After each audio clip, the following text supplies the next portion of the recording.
بلوچستان کے شہر تربت میں محکمہ تعلیم کیچ کے زیر اہتمام اینٹی کرپشن کے موضوع پر سالانہ تقریب government boys model high school تربت میں منعقد ہوئی، جس کی صدارت ڈسٹرکٹ ایجوکیشن آفیسر کیچ منظور احمد بلوچ نے کی، جبکہ مہمان خصوصی ایڈیشنل ڈپٹی ڈائریکٹر صابر دانش اور ڈسٹرکٹ آفیسر ایجوکیشن کیچ سعید احمد بلوچ تھے۔ بدعنوانی سے متعلق ضلع کے 15 بوائز اور گرلز ہائی اسکولز کے طلباء و طالبات نے اردو اور انگریزی میں تقاریر کی۔ ڈی او منظور احمد اور دیگر افسران نے خطاب میں کہا، وقت کی ضرورت ہے کہ بدعنوانی کے خاتمے اور ہر قسم کی بدعنوانی کی مخالفت کرنے کے لیے مل کر کام کیا جائے۔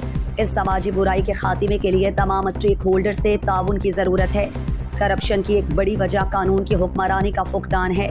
ایک سخت اور کڑا احتساب ہی کرپشن کے خاتمے کا ضامن ہے۔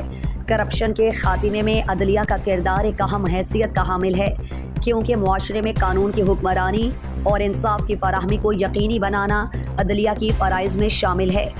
کرپشن کے موضوع پر اسٹوڈنٹس کے مابین مضمون نویسی کے مقابلوں کا انعقاد بھی کیا گیا ہے، جہاں طلباء و طالبات نے اردو اور انگلش میں مختلف مضمون سمیت ڈرائنگ، اسکیچنگ اور خطاطی کا بھی مقابلوں میں حصہ لیا۔ پوزیشن حاصل کرنے والوں کو نقد انعامات بھی دیے گئے۔ اس موقع پر اسسٹنٹ ڈائریکٹر اکبر علی اکبر، ڈی ڈی ای او تربت ناصر پولان، ڈی ڈی ای او فیمیل شائستہ حاصل اور دیگر تعلیمی افسران، بوائز اور گرلز ہائی اسکولز کے ہیڈز موجود تھے۔ مزید دلچسپ معلومات اور خبروں سے آگاہ ہونے کے لیے Gedrosia point Facebook page, Instagram, Twitter کو فالو اور یوٹیوب چینل کو سبسکرائب کریں۔ بیل آئیکن بٹن دبانا نہ بھولیں